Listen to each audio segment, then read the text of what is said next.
इस प्रभात में भगवान श्री कृष्ण की भक्ति या कहिए प्रभु की भक्ति सफल हो जाए हमारे जीवन में, तो इसके लिए हम सब कुछ चीजें अपने जीवन में अवश्य अपनाएं। भगवान श्री कृष्ण ने गीता में ये कहा है, योगिनः कर्म कुर्वन्ति संगम त्यक्त्वा आत्मविशुद्धये। उन्होंने ये कहा है कि जो योगी जन होते हैं, जो साधक होते हैं, वो आत्मशुद्धि के लिए आसक्ति का परित्याग करते हुए अपने कर्तव्य कर्मों को निभाया करते हैं। इसलिए प्रत्येक व्यक्ति को जो इस तरह चलता है, अनन्य चेता सततम यो माम स्मृति नित्यशः तस्याहम सुलभः पार्थ नित्य युक्तस्य योगिनः, बस उनके लिए मैं सहज प्राप्त हो जाता हूं। तो यह ध्यान रखने योग्य बात है कि जो हम कल चर्चा कर रहे थे कि जीवन से हम सहयोगी उपयोगी बने। योगी होना तो अच्छी बात है, लेकिन उद्योगी भी होना पड़ेगा, और फिर कुछ जीवन के लिए प्रयोगी भी होना पड़ेगा, क्योंकि कुछ प्रयोग जीवन में करना है, कुछ सहयोगी बन करके हमें सहयोग करना है, और किस तरह से हम अपना उपयोग कर सकते हैं, दूसरों को लाभ दे सकते हैं।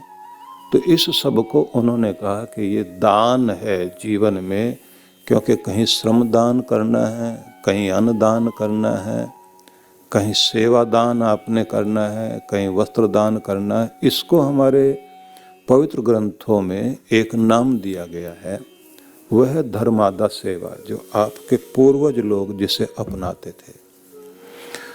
उस धर्मादा सेवा का एक नियम है कि आप अपने अन्न को, धन को, यहाँ तक के वस्त्र को भी प्रयोग करने से पहले कुछ भाग आप जैसे भगवान को अर्पण करते हैं, ऐसे दरिद्र नारायण के लिए भी, और जो नारायण के अलग अलग रूप हैं, या जैसे शिव के 5 मुख माने गए हैं, तो उन 5 मुखों में जहाँ अग्नि के लिए आहुति दी जाती है वो भी शिव जी को पहुँचती है।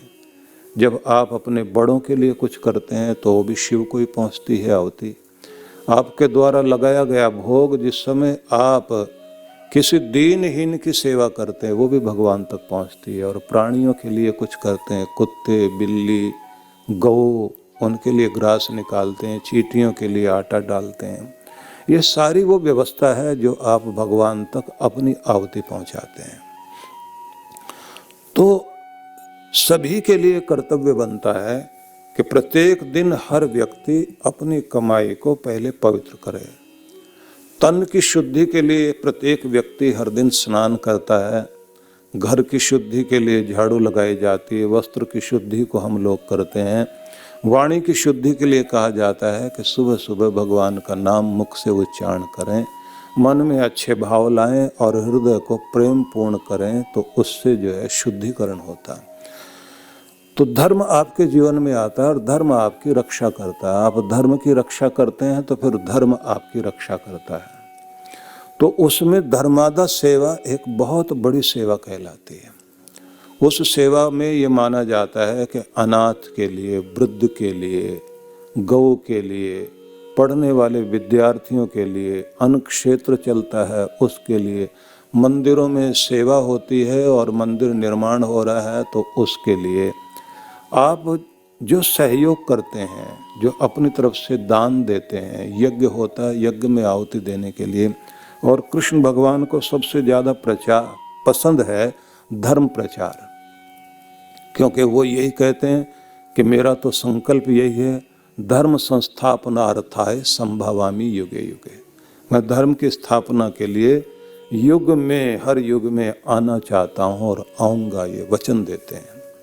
तो ये सीधी सी बात है कि धर्म प्रचार में आप लगाते हैं, आप मंदिर निर्माण में लगाते हैं, आप विद्यार्थियों को पढ़ाने के लिए लगाते हैं, किसी की आप देखते हैं कि किसी का घर बसाने के लिए आप कोई सहयोग कर देते हैं, आप किसी ऐसे गरीब व्यक्ति को जिसका बच्चा पढ़ना चाहता है उसे पढ़ने में सहयोगी बन जाते हैं।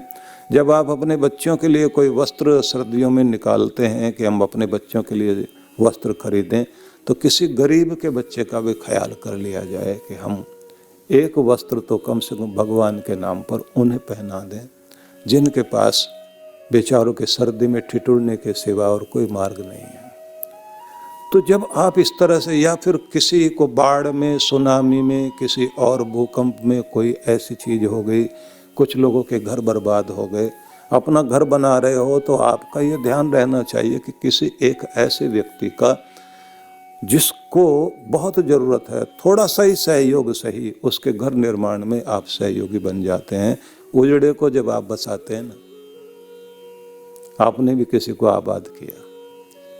वक्त ने और किस्मत ने और परिस्थितियों ने किसी को बर्बाद किया होगा, लेकिन आप आबाद करने में आपने भी हाथ लगाया। ये सब धर्मादा सेवा है, और ये सेवा करने से आपके परमात्मा की कृपा आपको मिलती है। रिझता है वो, इसलिए कहते हैं रिझता है वो रिझाने वाला चाहिए, मानता है वो कोई मनाने वाला चाहिए। रास्ता तो यही है। किसी विधवा बेसहारा महिला के सिर पर कुछ भी छाया नहीं है और उसकी बच्ची की शादी का अवसर है, तो उसके लिए आप अपनी बेटी की शादी के लिए कितना कुछ जोड़ते हैं। आप किसी के लिए तो ऐसा कर दीजिए कि उसके विवाह में आप सहयोगी बन जाएं।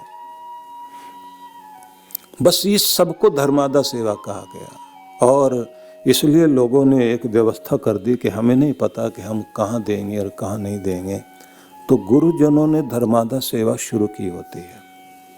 जैसे अपने यहाँ भी चलती है, अपने यहाँ जो है, जो अनाथ लोग हैं उनके लिए कार्य चलता है, उससे भी ज़्यादा उनके लिए भी काम चलता है जो आदिवासी लोग हैं, और उनमें भी जिनके माँ बाप मर जाएं, नक्सलाइट प्रॉब्लम में समस्या आ जाती है, माँ बाप मार दिए गए, बच्चा अनाथ है, 3 दिन से जो है जंगल में भूखा प्यासा पड़ा हुआ।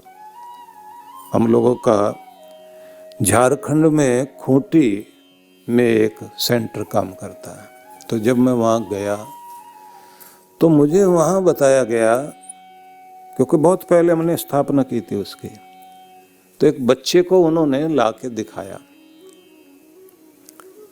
कि ये बच्चे का फोटो देखिए आप। तो मैंने कहा इसमें क्या खास बात है?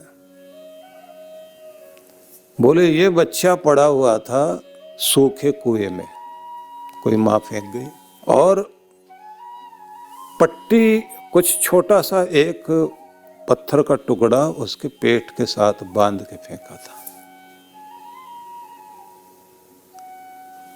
किस मजबूरी में और किस निर्दयता से फेंका गया, और रात में फेंका गया। सवेरे सवेरे किसी ने सूचना दी एक बच्चा पड़ा हुआ है, निकाल के लाए, बेहोश था, हॉस्पिटल में रखा, ठीक किया, ठीक हो गया। अब ठीक हो गया तो उसके बाद उसे उन लोगों ने कहा कि अब इस बच्चे को आपको दिखाते हैं, इसको आप थोड़ा सा, क्योंकि इसको कुछ महीने हो गए हैं,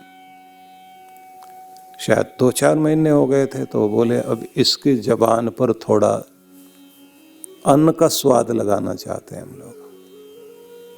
तो मेरे सामने वो खीर थोड़ी सी लेके आया, तो उसकी जीभ पर लगाई, बच्चे को लगाई, तो वो बोले हमारे गवर्नमेंट की व्यवस्था है कि ऐसे जो छोटे बच्चे हैं उनको गवर्नमेंट जिनका नंबर आता है उनको वो बच्चे जाते हैं। तो हम लोग तो वहाँ से आगे बाद में पता लगा कि वो बच्चा जिस घर में गया वो 200 करोड़ की पार्टी थी, और गया किस गाड़ी में? मर्सिडीज में। और उसी दिन रांची के मॉल से उसके लिए 50,000 के कपड़े खरीदे गए, जिसके शरीर पर कपड़ा नहीं था। तो वहाँ जो व्यवस्था देख रहे हैं और बड़ी सेवा करते हैं, डॉक्टर निर्मल, उन्होंने बताया कि बच्चा इतने बड़े पार्टी के घर में अब उस घर की रौनक बनने के लिए गया, और वो तो गवर्नमेंट के कागज साइन होते हैं, तो उसका मतलब है कि वो अधिकारी है उस घर में। तो अब किस्मत कहाँ थी कि वहां कुएं में मरेगा? ऊपर वाला भी तो खेल रचाता है।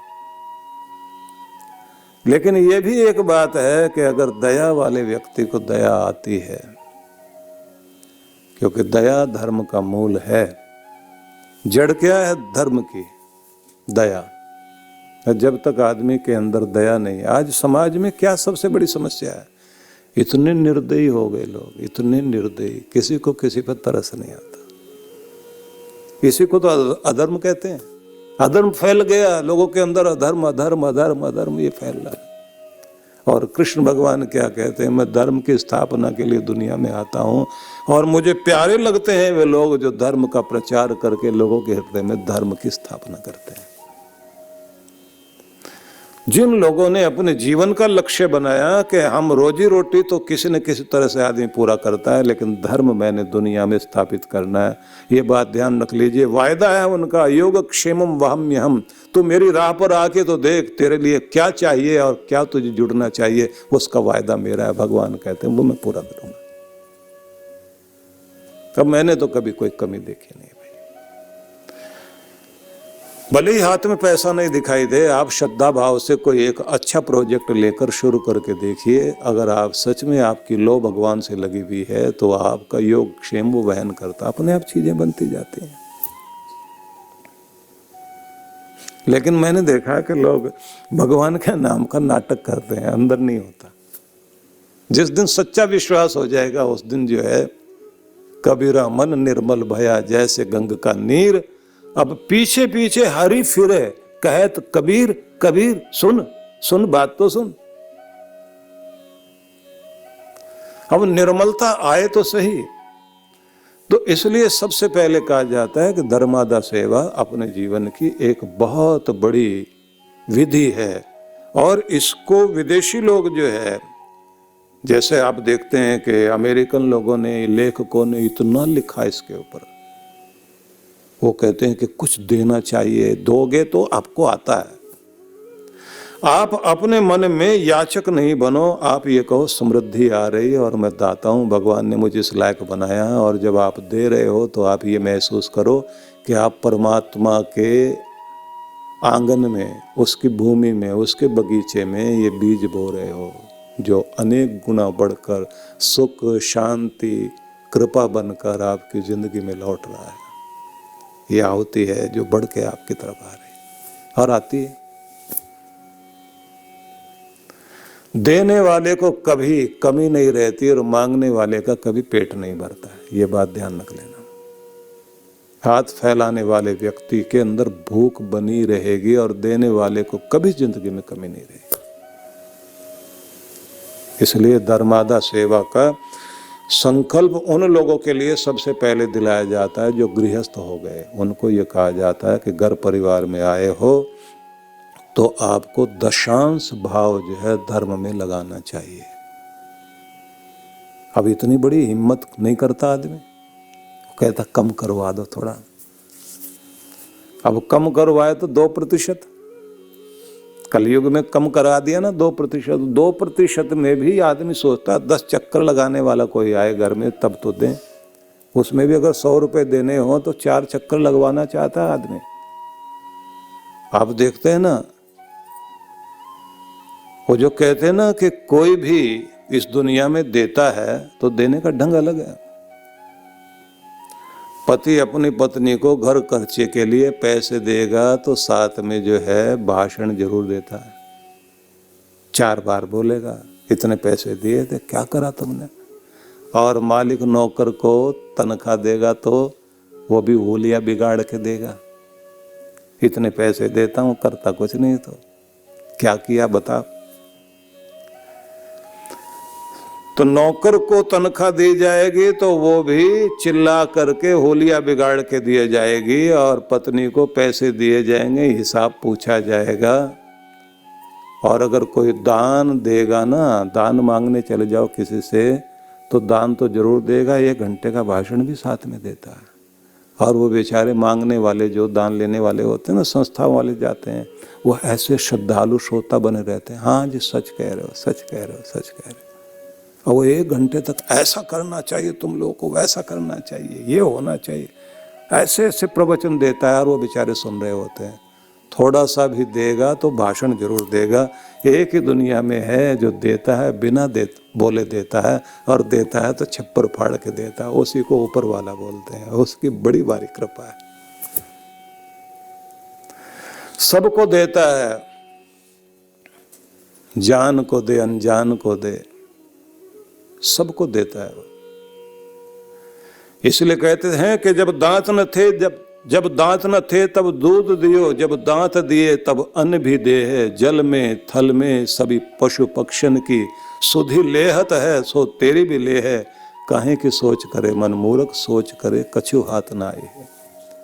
सबको देता है भगवान, और कृपा करता है, बिना बताए, बिना जताए, बिना बोले, बिना हाथ दिखाए, सबको देता है। मजा तो ये है कि आकाश में पानी कहाँ भरा हुआ नहीं दिखाई देता, लेकिन बारिश होती हुई दिखाई देती। पूरे आकाश में कहीं पर भी आप हवाई जहाज से जाइए ऊपर, कहीं पानी भरा हुआ दिखाई नहीं देता। देने वाले आदमी के भंडारे कहाँ, आप देखिए ना, आप सब अपना छिपा के रखते हो, लेकिन उस मालिक परमात्मा के ऊपर भंडारे कहाँ भरे पड़े हैं, कहाँ पानी भरा हुआ नहीं दिखाई देता, और कहाँ कहाँ पर किसके लिए क्या रखा नहीं दिखाई देता। लेकिन जब वो देता है तो भले ही उसके हाथ नहीं दिखाई देते, पर उसका दिया हुआ हमारी झोली में जरूर दिखाई देता है कि दिया उसने ही है। और अगर आदमी ये कहे कि नहीं मैंने मेहनत करके कमाया, तो जिन दिनों उसका वक्त खराब चल रहा होता, उन दिनों कहो कि मेहनत करके रकल लगा के कमा के दिखा। अब उस समय हालत यह हो जाती है कि कितनी भी मेहनत कर ले, उल्टा ही होता जाता है। जिसके पास उसके पैसे फंसे हुए हैं, जाकर वहाँ पैसे मांगने जाए कि भाई साहब मेरे पैसे दे दीजिए, वो कहता है चलो हिसाब करते हैं, हिसाब में उल्टे आपकी तरफ निकाल देगा, आपने देने मेरे, तो लाओ मेरे पैसे। आदमी कितना माथा पीटता हुआ रोता हुआ वापस आता है। वक्त परीक्षा लेने लग जाए ना, जो माला माल थे और माल्यार्पण करते करते जो है वो माल्या हो गए थे, उनकी भी हालत क्या हो गई। न देश में जगह है, न विदेश में जगह है, और जो सहारा बने हुए थे, श्री आगे लगाओ या पीछे लगाओ, बेसहारा हो गए बेचारे। किसके लिए क्या कहोगे आप। ऊपर वाला खेल रचता है ना, उसके खेल रचने के तरीके भी तो अलग हैं। देने पर आए तो झोलियां भर दे, घर में परिवार में कहीं पर भी रखने के लिए भी जगह नहीं रहती, इतना देता। और जब समेटने पर आए, मुझे ध्यान आता है पुरंदर दास के गीत हैं दक्षिण भारत में, उसमें 2 पंक्तियां बड़ी अद्भुत हैं। 2000 गीत गाए उस व्यक्ति ने परमात्मा की याद में। उन्होंने कहा कि वो देने वाला मालिक, उसके 2 हाथ नहीं है, 1000 हाथ है, और तू 2 हाथ वाला। जब वो देता है तुझ 2 हाथ वाले को 1000 हाथ वाला, इतना देता, इतना देता, इतना देता, तू 2 हाथ से संभाल नहीं पाता। और जब वापस लेने पर आता है तो वो कहता है, जब वो वापस लेने पर आता है तो भी तू 2 हाथ वाला कितनी ताकत से पकड़ के रख, उसके तो 1000 हाथ है, छीन लेता। आगे उन्होंने बड़ी अच्छी बात कही कि 2 हाथ वाले हाथ जोड़, 1000 हाथ वाला तुझे दे रहा है, शुक्र मना और धन्यवाद कर, नहीं तो जब वो छीनने पर आएगा तो तेरे 2 हाथों में कुछ नहीं बच पाएगा, क्योंकि तू बहुत कमजोर है। देने वाला मालिक बहुत जबरदस्त है। इसलिए ये याद रखना चाहिए, सब पर कृपा करने वाला एक ही मालिक है। हम अगर धर्मादा सेवा में अपनी तरफ से कोई सहयोग करते हैं तो एहसान कर रहे हैं क्या भगवान पर? क्योंकि वो किसी का रखता नहीं है, यह बात ध्यान रख लेना। किसी ने भी उसकी राह में रख दिया है तो भगवान किसी का भी रखता नहीं अपने पास, बदले में वापस करता जरूर है, कई गुना बढ़ा के करता है। प्रेम, सुख, शांति, चैन, खुशियां, मुस्कुराहट, धन, वैभव, सब तरह की चीजें वापस आती है जो भी तुम मांग रहे हो। रखता नहीं अपने पास, बदले में वापस करता जरूर है, कई गुना बढ़ा के करता है। प्रेम, सुख, शांति, चैन, खुशियां, मुस्कुराहट, धन, वैभव, सब तरह की चीजें वापस आती है जो भी तुम मांग रहे हो। लेकिन श्रद्धा से करके देखो। इसलिए कृष्ण भगवान की भक्ति सिद्ध होगी, या भगवान के कोई भी नाम ले लीजिए आप, शिव कह लीजिए, विष्णु कह लीजिए, राम कह लीजिए, जो भी आप नाम जपते हैं, परमात्मा की भक्ति सिद्ध होती है। कहते हैं पहले तो धर्मादा, दान, सहयोग, दादू दिया है भला, दिया करो दो हाथ। जिसने दोनों हाथों से देना सीख लिया, दिया घर में चांदना और दिया चाले साथ। जिसके घर में दिया है उसके घर में चांदना है, रोशनी है, और दिया चाले साथ, दिया साथ साथ चलेगा। जो दिया हुआ है ना वो साथ चलेगा। तो ये कुछ शब्द हैं भगवान के, 7 शब्द कहे, इनसे सिद्धि होती है। पहला सहयोगी बनिए, फिर कहते हैं व्रती बनो, संकल्पी बनो, फिर कहते हैं तपस्वी बनो और नियम निभाओ, और फिर चौथी बात कही है यज्ञ करने वाले बनो। आपका जो कर्म है वो यज्ञ हो जाए। यज्ञ कर्म वो है जिसमें शब्द बोला जाता है इदं न मम। उसकी आहुति देने के बाद इदम अग्नये इदं न मम, तो पहले कहेंगे अग्नये स्वाहा, सोमाय स्वाहा, प्रजापतये स्वाहा। प्रजापति भगवान के लिए मौन आहुति दी जाती है। उसका भी एक रहस्य, वो इस समय नहीं बताएंगे क्योंकि इस समय प्रसंग और चल रहा है। तो उसके बाद आगे कहते इदम न मम, ये मेरा नहीं है। अग्नि के लिए दिया है, इंद्र के लिए दिया है, सोम के लिए दिया है, प्रजापति के लिए दिया है, विष्णु भगवान के लिए दिया है। विष्णवे नमः हम कहते हैं ना, विष्णवे स्वाहा। तो उसके बाद इदम, तो वहां भी न मम, मेरा नहीं है। इदम न मम, ये मेरा नहीं है, मतलब मैं जो कुछ कर रहा हूं भगवान के लिए कर रहा हूं। तो जहां परमात्मा के लिए कर्म करने वाला बन जाए व्यक्ति, तो उसको कहते हैं कि वह अनासक्त योग से जुड़ गया। मतलब उसकी कोशिश क्या हो गई कि मैं परमात्मा को अर्पण कर रहा हूँ, परमात्मा के लिए कार्य कर रहा हूँ, परमात्मा का दूत हूँ। जो भक्ति के 7 गुण माने गए उनमें पहला दास्य भाव है, समर्पित हो जाना, जिसको प्रपत्ति बोलें या शरणागत हो जाना कहेंगे।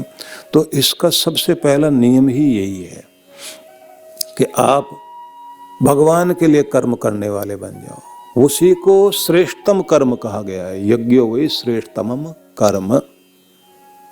यज्ञ ही श्रेष्ठतम कर्म है। भगवान के लिए आप कोई कार्य करते हैं, और भगवान को फिर आप कहाँ कहाँ किस किस रूप में देखें, तो जन जन में, जीव मात्र में, सेवा में आप जब भी कोई भाव रखते हैं तो उसको कहा जाता है यज्ञशील हो करके आप कुछ भी अर्पण करते हैं। तो ऐसा हमारा कर्म वो भगवान को तक पहुंचता है। भगवान के लिए कर्म किया आपने। और यज्ञ को हमारे यहाँ इतना महत्व दिया गया है, कहते हैं यज्ञ से ही तो भगवान ने सृष्टि की रचना की है। यज्ञो वही विष्णु कहा गया, यज्ञ तो विष्णु है। तो यज्ञ रूप भगवान की जय बोलते हैं लोग। तो उसका मतलब यह है कि भगवान यज्ञशील है। अब उसका यज्ञ कैसा है उसको अगर देखना हो तो आप देखिए कि वो आहुति ले रहा है समुद्र से, और फिर आहुति लेकर के समुद्र से कैसे लेता है, ये वाष्प उठ रही ऊपर, तो आहुति दी जा रही, समुद्र दे रहा है। तो भगवान ने उसको लिया, लेकर के उठाया और दिया बादल को। अब बादल ने आहुति ले ली, अब वो भी आगे दे रहा है, क्योंकि यही नियम है। देवो दानात्वा दीपनात्वा द्योतनात्वा। देवता कौन है?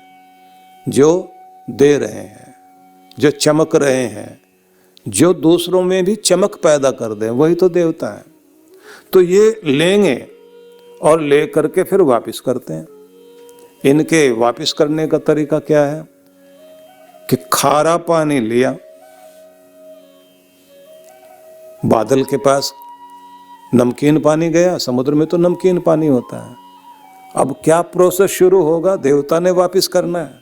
उसने इतना मीठा बनाया, इतना पवित्र बनाया, ऐसा वो शुद्ध करके। कहते ना कि बरसातों के दिनों में अगर 2-3 बार बारिश हो जाए, उसके बाद में जब आकाश स्वच्छ हो जाता है, इंसान का किया हुआ जो ये धूल मिट्टी है ये सब उसको वापस आ जाए, तो उसके बाद आप पानी बरसात का इकट्ठा करके देखिए, कितना शुद्ध पानी मिलेगा। और उस शुद्ध पानी से ही जो है बर्फ जमता है, और वही बर्फ जम करके वही फिर पिघलता है जो नदियों में बहता है। हिमालय में पड़ा हुआ सारा बर्फ वही तो है जो पिघल पिघल कर नदियों में आ रहा है।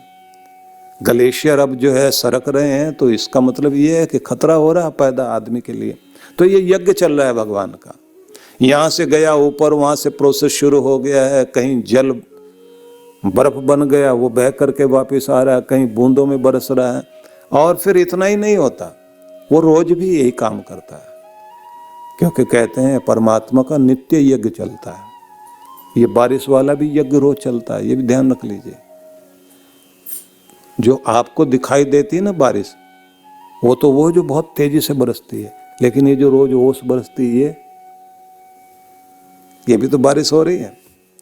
इसको कहते हैं भगवान हर रोज कृपा की तरह, ओस की बूंदों की तरह छोटी छोटी खुशियां आपकी जिंदगी में बरसा रहा है।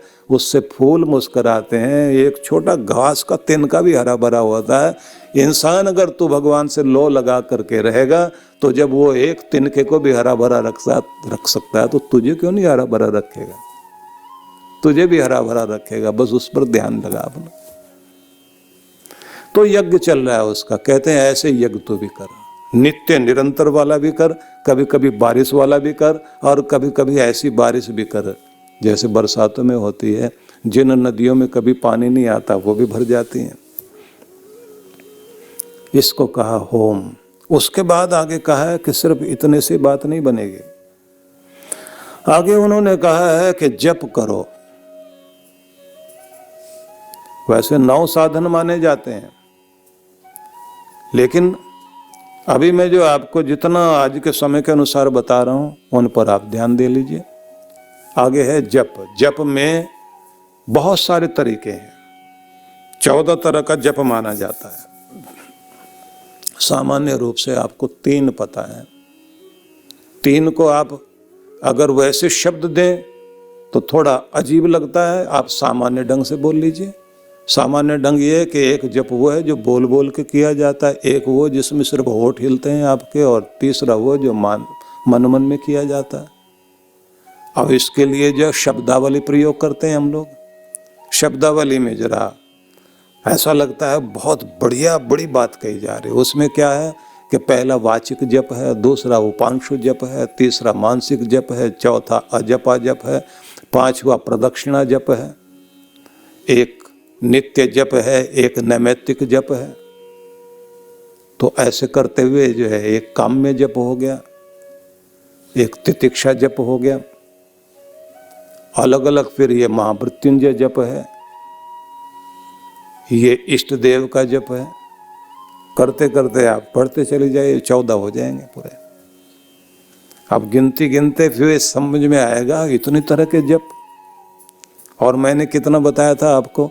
मैंने बताया कि एक वो है जो मुंह से बोल कर के आपकी आवाज़ दूसरा सुनता रहे, दूसरा वो है कि आप इतने धीरे से बोलो जैसे कोई अपने बहुत प्यार वाले के कान में प्यार से कुछ बोलता है। माँ के कान में बच्चा जाके कुछ बोले मुझे ये चाहिए, तो वो थोड़ी हंसती भी है और गर्दन हिला देती है, अच्छा ठीक है। तो दोनों का सीक्रेट है। तो भक्त का और भगवान का भी सीक्रेट होना चाहिए, वो सीक्रेट वही है। और दोनों के भेद बताए गए हैं कि जिस समय आप बोलकर उच्चारण कर रहे होते हैं तब मंत्रों की तरंगें जो है ब्रह्मांड में फैलती हैं, वो ब्रह्मांड से आकर बाहर से ही आप पर टकराती हैं। लेकिन जिस समय आप उपांशु जप करते हैं, अंदर अंदर जाप करेंगे, तब कहते हैं बाहर का ठेका क्यों ले रखा है, तो अंदर अंदर काम करेगा तो अंदर की सारी ऊर्जा और जो है ना वो जो आपकी ऊर्जा की तरंगे हैं वो पूरे शरीर में फैलने शुरू हो जाती हैं। और वहाँ से आपके अंदर प्रेम, शांति, कृपाएं, वो अपने आप हार्मोन्स जो आपके हैं उनमें भावनाएं आने लग जाती हैं। इसलिए कहते हैं तज्जपस तदर्थ भावनम, जैसे जाप करो वैसी भावना बनाओ। और भावना बड़ा काम करती है। भावना अच्छी हो तो आपका प्रत्येक कर्म भी बहुत अलग तरह का हो जाता है। वो एक राजा थे, उन्होंने बैठे हुए थे अपने मूड में, उस दिन काफ़ी गुस्से में थे। लोग पकड़ के लेके आए, बोले साहब ये चोर है। बोले ले जाओ फांसी चढ़ाओ इसको। अब चोर को इतना गुस्सा आया, उसने खूब जम के गालियां सुनाई राजा को। मंत्री जो है बड़ा समझदार था, उसने समझ लिया कि भाई एक तो राजा ही गुस्से में, ऊपर से इसकी किस्मत खराब है, छोटी सी चोरी की है, फांसी की सजा मिल गई। अब वो अपनी भाषा में गाली दे रहा था। ऐसे समझ लीजिए उत्तर भारत का कोई राजा रहा होगा और कोई जो है बेचारा आंध्रा का तेलुगु, तमिल या कन्नड़, कोई भी कर्नाटका का कन्नड़ वाला कोई बोल रहा होगा, कहीं का भी हो सकता है, या इधर का कोई सिंधी बोल रहा हो, पंजाबी बोल रहा हो, उधर वाले को नहीं समझ में आ रही। अपनी भाषा में उसने जम के गालियां दी। और आपको ये पता ही है मजा अपनी भाषा में गाली देने का है। आदमी जितने स्वाभाविक रूप से जो है ना अपनी भाषा में बोलता है, और गुस्से में तो अपनी भाषा ही निकलती है, उसने भी दे दी, जितनी भी हो सकती थी जम के बोल दी। राजा बोला ये क्या बोल रहा है? मंत्री बोला साहब ये कह रहा है, इसका एक एक वाक्य बहुत ध्यान से सुनने का है। ये कहता है कि इस दुनिया में धन्य हैं वे लोग जिनका हृदय करुणा से भरा है। और दांत पीस के कह रहा है कि वो भी बढ़िया महान लोग हैं जो क्षमा किया करते हैं, और उससे भी अच्छे लोग वे हैं जिनके पूर्वजों ने हमेशा क्षमा किया हो और जो आज स्वर्ग में विराजमान हैं। और धन्य हैं वे लोग जो दूसरों की गलतियों को क्षमा करने के बाद उनको सही रास्ते पर लगाते हैं। बोले इतना ही थोड़ी, इसने तो बहुत बोला था। बोले महाराज मुझे तो इतना ही याद रहा। इतना सुनने के बाद राजा बोले अच्छा चलो इसने तो हमारा गुस्सा ठंडा कर दिया, इसको चेतावनी दो और इसको हटाओ यहाँ से, और कहो आज के बाद इस तरह की कोई हरकत मत कर देना। अब वो धन्यवाद करते हुए जो है जाने लगा। राजा बोला इस बार इसने दांत पीस के धन्यवाद नहीं किया। बोले महाराज पहला धन्यवाद कुछ अलग तरह का था, अब ये कुछ अलग तरह से आनंदित होके जा रहा है। अब जैसे ही राजा जो है वो हंस पड़ा उसकी हरकत देख करके, मूड भी उसका ठीक हो गया। इतनी देर में जो है मंत्री चला गया बाहर, जाके उस आदमी को समझाने लगा, देख भाई आज तो मैंने तुझे बचा दिया, ना तो तुम्हारी मदर तुम्हारे पास रहेगी बचाने के लिए, ना पिता बचाने के लिए रहेंगे। तेरी बुद्धि अगर ठीक रहेगी वही तुझे बचाएगी, और ये शॉर्टकट मत ढूंढ जिंदगी जीने के लिए, मेहनत कर, उससे आगे बढ़ेगा। ये समझा के जैसे वो आ रहे थे, इतनी देर में कुछ दरबारी पहुंच गए राजा के पास। ओ महाराज उसने ऐसी ऐसी सड़ी हुई गालियां आपको दी जो आपने अपनी जिंदगी में क्या हमने नहीं कभी सुनी थी, ऐसी ऐसी बोली है उसने, और आपको ही दी है गिन गिन के महाराज। और आपका मंत्री भी चालाक है, उसने जो है आपको उल्टी बात सुनाई। अब क्योंकि दरबारियों को तो मौका मिल गया था, यही मौका है, आज कर दो कल्याण, मंत्री का भी कल्याण, और उसको तो फांसी लगेगी लगेगी। राजा फिर से उसी मूड में आ जाएगा। राजा सुन के बहुत जोर से हंसा, हंस करके बोला एक बात बताऊं, तुम बोल रहे हो सच्ची बात, और वो बोल रहा था झूठ मंत्री, लेकिन उसका झूठ भी किसी की जिंदगी बचाने वाला था, और तेरा सच भी किसी की मौत का कारण बनने वाला है। इसलिए निकल दरबार से बाहर, क्योंकि तेरी भावना अच्छी नहीं है। और मेरे मन में अपने मंत्री के प्रति आज आदर और जाग गया है, क्योंकि मुझे भी पता है कि उस बेचारे की गलती बहुत थोड़ी सी थी। गुस्से में आके मैंने कह दिया दे दो फांसी, नहीं तो मेरा मंत्री मुझे इस तरह से बोलकर न संभालता। उसकी भावना जो है बचाने की भावना थी, जिंदगी देने की भावना थी। और वो जो बाहर गया है ऐसे नहीं गया, उसने उसका दिल बदल दिया होगा निश्चित रूप से। हथौड़ा मार करके किसी ताले को तोड़े वो अलग होता है, और चाबी पहुंच जाए दिल में ताले के, वही तो खोलती है उसको। मेरा मंत्री जो है ताला खोलने गया है, और जब दरबार ने आके बताया, जो दरबान बाहर खड़ा था उसने कहा साहब मंत्री जी ने ऐसे ऐसे समझाया उसको कि आज तेरे सामने तेरे माँ बाप की तरह से मंत्री ने भी राजा ने भी आज तेरे ऊपर उपकार कर दिया। हर जगह ना तेरी माँ है ना पिता है, अपनी अक्ल को ठीक रख, वही तुझे बचाएगी। और साथ में ये भी कहा शॉर्टकट मत ढूंढ जिंदगी जीने का, कि चोरी और बेईमानी करके तू बच जाएगा, कुछ अच्छा रास्ता ढूंढ। आप समझ सकते हैं कि आपकी जो भावनाएं है ना, अगर भावना अच्छी है तो आपका कर्म जो है वो आपको बहुत आगे ले जाता है। इसलिए पतंजलि ऋषि ने बड़े सुंदर शब्दों में एक बात कही, तज्जपस तदर्थ भावनम। जाप करने बैठो तो भावना उसके अनुरूप बना करके फिर जाप करने के लिए बैठना, और उसके बाद देखिए आपका जाप जो है आपको परमात्मा से जोड़ देगा। इसलिए आगे जो शब्द कहा गया ना, वो जप के बारे में कहा गया। तो जिस समय आप कोई मंत्र जाप करते हैं और आपके मंत्र जो है अंदर से गूंजते हैं, तो वो गूंजते हुए मंत्र आपके अंदर वो वाइब्रेशन पैदा करते हैं, जिससे आपके हार्मोन्स के अंदर एक स्राव पैदा होता है, उससे अलग अलग तरह की भावनाएं पैदा होती हैं। आपके सातों चक्रों में 7 तरह की भावनाएं जागृत होती हैं जाप के द्वारा। इसलिए जाप के भी अलग अलग तरीके हैं, और फिर अलग अलग देवताओं के अलग अलग जाप हैं। यहां तक के आपके ग्रहों के भी जाप की संख्या है। इस ग्रह के जाप को इतनी बार करना, और इस जगह बैठकर, इस आसन पर बैठकर, इस तरह मुंह करके, इस तरह से आपने इस विधि से करना है। तो आप देखना कि ब्रह्मांड में उस ग्रह की तरफ जाती हुई आपकी तरंगें, और वहां से आती हुई तरंग आपके जो इंडोक्राइन ग्लैंड्स हैं उन पर ये असर डालेंगे, और आपकी भावना इस तरह बदलेगी। आप समाधि में बैठ करके इन ऋषि मुनियों ने बहुत चिंतन किया था। तो मुख्य रूप से आप जो है, क्योंकि उलझ ना जाएं आप लोग, 12-14 ध्यान में वो जाप मैंने बता दिए, आप तो 3 याद कर लो। पहला हो गया जिसको बोलते हैं वाचिक जाप, दूसरा हो गया उपांशु जप, और तीसरा हो गया मानसिक। अब अगर इन शब्दों को आप पकड़ सकते हैं तो बहुत अच्छा, नहीं तो सामान्य शब्दों में सुन लीजिए। पहला हो गया जोर जोर से बोल करके भगवान का नाम उच्चारण करना।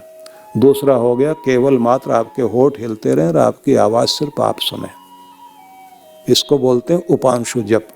और तीसरा जाप कहलाता है मानसिक जप, जिस समय आपके अंदर ही आपकी माला चलती रहे, मन मन में भगवान का जाप चलता रहे, और चलते चलते चलते चलते जाप चलते चलते किसी एक बिंदु पर आकर आप खो जाएं। अब यहाँ भी आकर के 7 भेद अलग अलग बताए गए हैं, और वो भेद जो हैं जिनको सूफी अलग अंदाज में करते हैं, और आपके ग्रंथों में उनकी महिमा अलग गाई गई है। वो किसी अलग समय में आपको समझाया जाएगा कि भक्त को किस भाव के साथ कैसे कैसे अपने ध्यान को और अपने जाप को करना है। उसमें एक विधि होती है दास्य भाव में जाप करना, एक विधि होती है जिसमें आप त्राटक भाव में अपने जाप को ले जा करके एकाग्रता साधते हैं। अब मैं उधर न बह जाऊं, मैं फिर आपको मैं लेकर चलता हूं। जैसे मैंने आपसे कहा था कि एक हो गया दान, दूसरा हो गया व्रत, तीसरा हो गया तप, चौथा हो गया होम। अब 5वां आपका माना जाएगा जप। जप में आप जो है बोलकर जाप करें। दूसरा हो गया आपके होठ हिलते रहें और आपका जाप अंदर अंदर चलता रहे। तीसरा हो गया मानसिक रूप से जाप चलता रहे। आप अपने अंदर जैसे माला जप रहे हैं, तो आप मन की माला बनाकर उसके जरिए से आप जाप कीजिए। और इसी में आता है कि श्वासों की माला में परमात्मा का नाम जपना। इस विधि को भी गुरु सिखाते हैं। गुरुदेव जब सिखाते हैं तब वो कहते हैं श्वास श्वास में नाम कैसे जपा जाता है। श्वास श्वास में नाम जप वृथा श्वास मत खोए, ऐसा कबीर ने कहा ना। श्वास श्वास में नाम जप वृथा श्वास मत खोए, न जाने इस श्वास का आवन होए न होए। गया तो लौटे ना, इसी को दम बोलते हैं ना।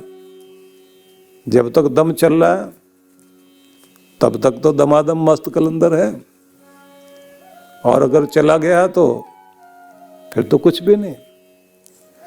इसलिए प्रत्येक व्यक्ति को श्रद्धा भाव से नाम जप करना और नाम जप करते करते परमात्मा के प्यार में खो जाना।